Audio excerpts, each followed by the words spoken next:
کہ صحابہ کرام نے اور حضور پاک صلی اللہ علیہ وسلم نے اللہ تعالیٰ سے پوچھا اور آپ کی ناراضگی کی کیا وجہ ہے، وجوہات ہیں۔ اللہ تعالیٰ نے فرمایا کہ بے موسمی بارشیں، زلزلے، یہ اس کی نشانیاں ہیں۔ اور آپ نے دیکھا کہ آج پوری امت مسلمہ جو ہے وہ ایک گروہ کا شکار ہو چکی ہے اور نفسا نفسی پڑی ہوئی ہے۔ آج ہمیں یہ چاہیے کہ ہم بجائے حکمرانوں کو گالیاں نکالنے کی یا ان کو برا بھلا کہنے کے، اپنے گروبانوں میں جھانک کر ہم صرف اپنا محاسبہ کر لیں تو یقیناً ہمارے حالات بدل سکتے ہیں۔ اسی طرح حضرت موسیٰ علیہ السلام کے دور میں ایک شخص آیا اور حضرت موسیٰ علیہ السلام سے فرمایا، کہنے لگا کہ مجھے کبھی رزق ملتا ہے یا ذرا خاموشی اختیار کریں، سب بہنیں اور بھائی خاموش ہو جائیں تھوڑی دیر کے لیے۔ مجھے کبھی رزق ملتا ہے کبھی نہیں ملتا۔ حضرت موسیٰ علیہ السلام جب رات کو اللہ تعالیٰ سے ہم کلام ہوئے تو انہوں نے فرمایا اللہ تعالیٰ سے کہ آپ کا فلاں بندہ یہ کہہ رہا تھا۔ اللہ تعالیٰ نے فرمایا اسے کہہ دو کہ ایسے ہی رزق ملنا ہے۔ وہ حضرت موسیٰ علیہ السلام دوسرے اسے بتا دیتے ہیں کہ ایسے ہی رزق ملنا ہے، اللہ تعالیٰ نے فرمایا۔ وہ کہنے لگا اللہ تعالیٰ نے وہ چاکو کہ جیڑا دینا میں ہکو والی دے دین میں دوبارہ نہیں مانگتا۔ حضرت موسیٰ علیہ السلام جب اللہ تعالیٰ سے ہم کلام ہوتے ہیں تو وہ کہتے ہیں یہ بندہ یہ کہہ رہا ہے۔ اللہ تعالیٰ کہتے ہیں اچھا اس کے گھر رزق پہنچ جائے، وہ اس کے گھر رزق آ جاتا ہے، کھانے پینے کا سامان آ جاتا ہے، وہ کھاتے ہیں، باقی جو بچ جاتا ہے تو وہ محلے میں تقسیم کر دیتے ہیں، اگلے دن اس سے زیادہ آ جاتا ہے۔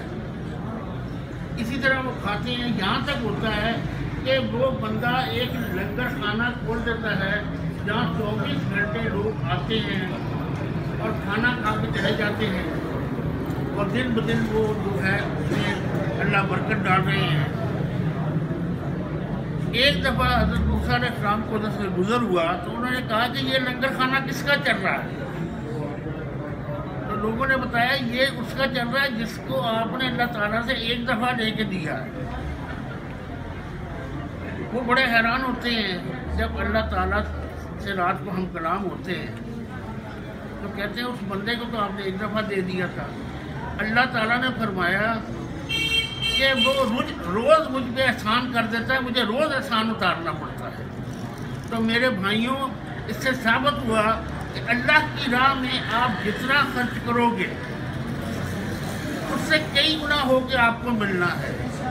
مجھے یہ نہایت خوشی ہوئی ہے کہ جس طرح خالد صاحب نے بتایا ہے کہ 32 لاکھ روپیہ آپ لوگ جنہوں نے قرضہ لیا ہے ان کی طرف سے ڈونیشن آئی ہے۔ یہ 32 لاکھ نہیں 32 ارب روپیہ ہے۔ ان سے کوئی تعلیم مسجد میں تعلیم نہیں جاتی ہے۔ تو بات یہ ہے اگر ہم حضور پاک صلی اللہ علیہ وسلم کی سنت پہ چل پڑیں اور ایسے کام جو لوگ کر رہے ہیں ان کا ساتھ دیں۔ دیکھیں خالد صاحب یا محمود عالم صاحب یا مجھے کوئی غرض نہیں ہے اس سے کہ ہمیں اس سے کیا ملنا ہے، کیونکہ ہمارا موٹو ہے خدمت خلق خدمت حلق نہیں۔ اس لیے ہم یہ کام کر رہے ہیں۔ جتنے بھائی یہاں بیٹھے ہیں وہ ذرا غور سے سن لیں کہ ہم نے ایک ڈائلسس سینٹر فری بنایا ہے سعید کالونی میں۔ جس کسی نے بھی اب کا کوئی پیشنٹ ہو اسے فری اس کے ڈائلسس ہوں گے۔ آپ خالد صاحب سے یا ان کے سیکٹری سے نمبر لے سکتے ہیں۔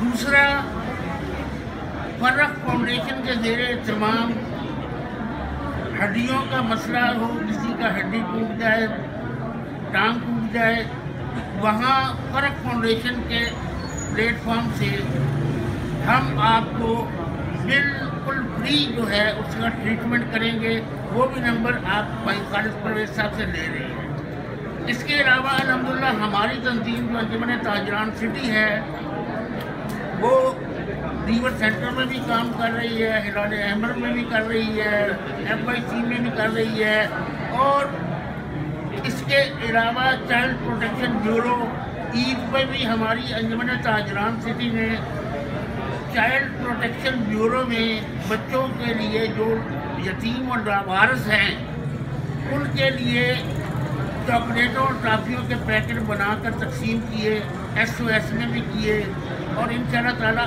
اور میں یہ بتاتا چلوں کہ ہمارے انجمن اسلامیہ کے صدر پرویز خالد صاحب ایک فاطمہ گھر کالج جو ہے ہمارا انجمن اسلامیہ کا، بھائی خاموشی اختیار کریں، وہ جو ہے چلا رہے ہیں جہاں بچیوں کو فری تعلیم دی جاتی ہے، اور اسی طرح ایک مسلم ہائی اسکول ہے وہاں بھی، ایک یتیم خانہ ہے وہاں بھی۔ یہ سب اللہ کا کرم ہے کہ ہمارے دوستوں کی ایک ٹیم جو بنی ہوئی ہے اس کے ہیڈ پرویز خالد صاحب ہیں۔ یہ اللہ کا کرم ہے کہ یہ سلسلہ چل رہا ہے۔ میں آپ سے بھی درخواست کروں گا کہ جس طرح دوسروں نے آج آپ کو قرض مل رہا ہے تو وہاں کے جتنا تھوڑا سا اگر اپنی کمائی کا اگر 5 روپے بھی روز آپ نکال کے اخوت کے لیے رکھتے جائیں تو دیکھیں گے کتنا یہ برکت پڑے گی، اور انشاءاللہ تعالیٰ آپ کو بھی فائدہ ہوگا، آپ کے بچوں کو بھی فائدہ ہوگا۔ اور میرے علم میں ایک بات آئی ہے کہ یہاں جتنے یہ انسٹالمنٹ والے کام کر رہے ہیں وہ بھی جو ہے نقد پیسے بھی قرض کے طور پہ دے رہے ہیں، اور فارم ایک بھرتے ہیں، اگر کسی کو 10,000 روپے چاہیے 1,000 کا فارم بھرتے ہیں، اس کے بعد ان کا سروے کرتے ہیں، کسی کو کہہ دیتے ہیں تم ریجیکٹ ہو تو وہ 1000 بھی گیا، اور 10,000 کی جگہ پہ آپ کو پتہ ہی ہے یہ ظالم لوگ جو ہیں اگر کسی نے مارکیٹ سے قرضہ لیا ہو تو قرضہ کو جو ہے وہ آج تک میرا خیال ہے کہ کسی کا بھی کلیئر نہیں ہوا ہوگا، یہ بلا سود کر آپ کو مل رہا ہے، اور اللہ تعالیٰ نے اس میں اور برکت ڈال دی ہے۔ انشاءاللہ اس سے آپ جو کاروبار کریں گے وہ اس میں بھی اللہ تعالیٰ برکت ڈالیں گے، اور کسی وقت بھی کوئی پرابلم ہو مجھے اگر آپ سے ملنا ہو، میں دنیا نیوز کے ساتھ میرا آفس ہے ہیپینیس پیج کا، آپ آئیں مجھے ملیں، اپنے مسائل بتائیں، انشاءاللہ تعالیٰ ہم حل کرنے کی کوشش پوری کریں گے۔ اور انجمن تاجران سٹی نے بھی اخوت کے ہی تعاون سے 3600 گھرانوں کو الحمدللہ راشن رمضان میں دیا ہے، 1800 روپے کی پیکٹ بنا، تو یہ سارا کام جو ہے ملک کا ہے۔ انشاءاللہ تعالیٰ ہم وہ کرتے رہیں گے۔ گرمی بھی زیادہ ہے تو میں آپ سے اجازت چاہتا ہوں، مما علیہ